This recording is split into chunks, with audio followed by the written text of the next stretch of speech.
पूर्णिमा का व्रत क्यों किया जाता है, यह व्रत किस लिए रखा जाता है और इसकी विधि क्या है। आज इस वीडियो में मैं आपको इसी बारे में बताऊंगी और यह वीडियो बेहद खास होने वाली है क्योंकि यह एक बहुत ही रिक्वेस्टेड वीडियो है। हमारे बहुत सारे व्यूअर्स, हमारे फ्रेंड्स हमें पर्सनल मैसेजेस करते हैं, कमेंट्स में उन्होंने इस वीडियो को बनाने के लिए रिक्वेस्ट किया है, तो खास कर यह वीडियो आप लोगों के लिए है। नमस्कार, मैं नेहा आप सभी का बहुत बहुत स्वागत करती हूँ हमारे चैनल कुणाल वास्तु केंद्र में और आशा करती हूँ आप सभी स्वस्थ और अच्छे होंगे। पूर्णिमा का व्रत, देखिए दर्शकों, पूर्णिमा का व्रत हर बार 15वीं अमावस्या के बाद 15वीं तिथि में आता है। यह व्रत भारतीय ज्योतिष में और मैं कहूँगी वैदिक उपायों में भी खासकर बहुत बहुत ज़रूरी माना गया है और इसका मुख्यतः कारण है चंद्रमा।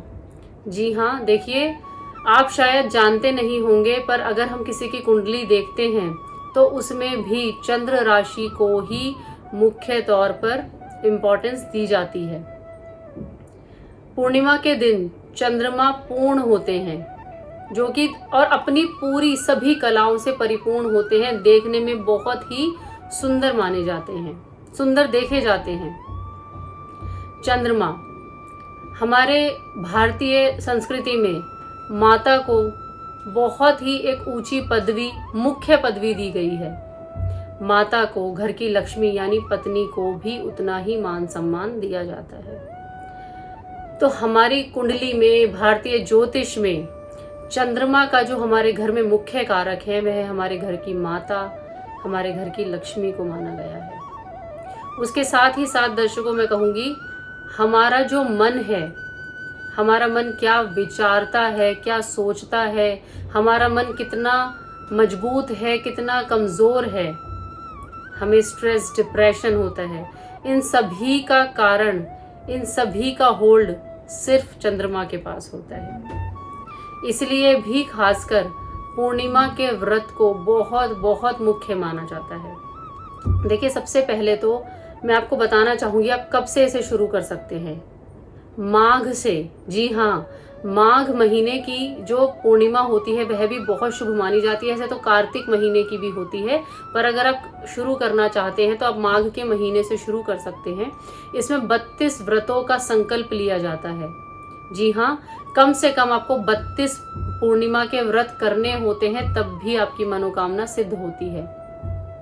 अब आपको इसे करना, इस दिन खासकर श्री लक्ष्मी जी, विष्णु जी और जैसा कि मैंने बताया चंद्रमा की पूजा होती है, तो हमारे शिव जी की भी इस दिन पूजा आराधना की जाती है। तो आप सुबह उठें, आप नहाएं धोएं और आप इस दिन देखिए कोशिश करें आप सफ़ेद वस्त्रों का प्रयोग करें। जी हाँ, सफ़ेद वस्त्रों का प्रयोग करना आज के दिन मतलब पूर्णिमा के दिन खासकर बहुत शुभ माना जाता है। उसके बाद देखिए बहुत बार लोगों के इष्ट देव भी अलग अलग होते हैं। अगर आप अपनी किसी धन मनोकामना से इसको कर रहे हैं तो आप लक्ष्मी जी को गुलाबी फूल अर्पित करके इसकी पूजा आराधना करें।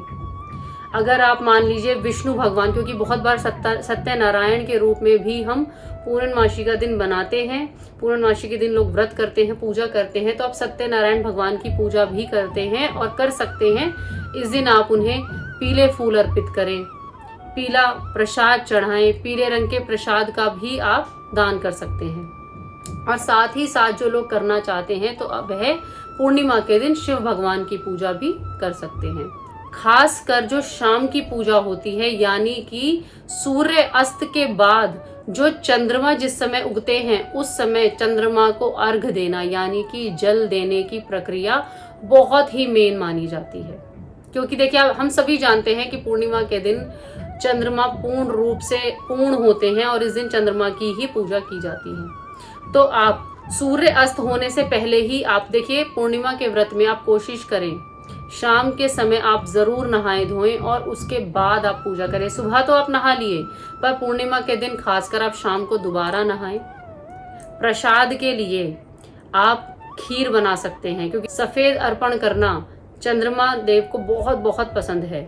तो उस दिन आप खीर बनाएं, खीर का भोग लगाएं और शाम को आप आरती करके, या तो अगर आप कर सकते हैं तो आप चांदी के ग्लास में या चांदी के लोटे में आप जल लें, नहीं तो वही जल आप स्टील के बर्तन में भी ले सकते हैं और उसमें आप सफ़ेद मिश्री डालें, थोड़ा सा आप दूध डालें, सफ़ेद अक्षत यानी चावल डालें और अगर आप कर सकें तो उस जल में आप चांदी का सिक्का डालकर भी चंद्रदेव को आप जल चढ़ा सकते हैं।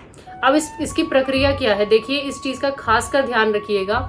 जिस समय सूर्य अस्त होते हैं और चंद्रमा उदय होते हैं, उस समय जब आप इसको करेंगे तो यह आपके लिए बेहद लाभकारी रहेगा। आप उस समय जाएं और आप साथ में एक परात जरूर लें, एक बर्तन ऐसा जरूर लें कि जब आप जल चढ़ाएं चंद्रमा देव को, जब आप अर्घ दें तो वह जमीन पर इधर उधर बिखरे ना, आपके पैरों पर उसकी छींटे ना आए। आप उस परात में जो सामान मैंने आपको बताया उस जल के साथ आप उनको जल दें और साथ में आप धूप दीप का भी अपना साथ में सामान तैयार रखें और उसके बाद चंद्रमा जी को आप धूप दीप भी जरूर दिखाएं और उसके बाद हाथ जोड़कर अपने मन की मनोकामना भी मांग लें। जो वह जल है, वह जो आपका परात में जल आ गया है, उसे पैरों में ना आने दें और आप वह किसी भी पौधे में चढ़ा सकते हैं। तो दर्शकों देखिए, यह थी पूजन विधि और किस तरीके से आप इस व्रत को करें। और इसके बाद जो आप भोजन ग्रहण करेंगे, भोजन में आपको खासकर ध्यान देना है कि आज के दिन आपको नमक ग्रहण नहीं करना है, आपको नमक खाने में नहीं खाना है। आप मीठे भोजन का प्रयोग करें, जो खीर आपने बनाई है आप उसका भी प्रयोग कर सकते हैं। आप कोशिश करें आप मीठा ही खाएं, नमक ग्रहण ना करें। और साथ ही साथ मैं आपको एक बहुत ही खास उपाय बताऊंगी। देखिए, पूर्णिमा के दिन जब आप रात में पूर्णिमा की रोशनी में इस खीर को रखते हैं, खीर को आप किसी भी छन्नी से ढककर आप पूर्णिमा की रोशनी में रख दीजिए और अगले दिन जब आप इसका सेवन करते हैं तो यह बेहद खास हो जाती है। चंद्रमा की जितनी भी पॉजिटिव एनर्जी उन किरणों से आती है वह सभी इस सफेद खीर में आपके लिए तैयार हो जाती है।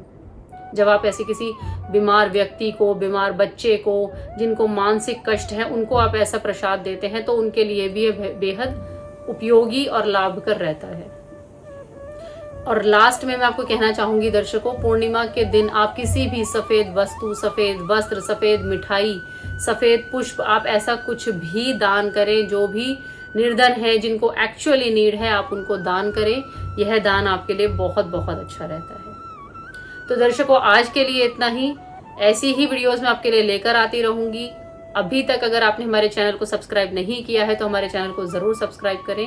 तब तक के लिए धन्यवाद।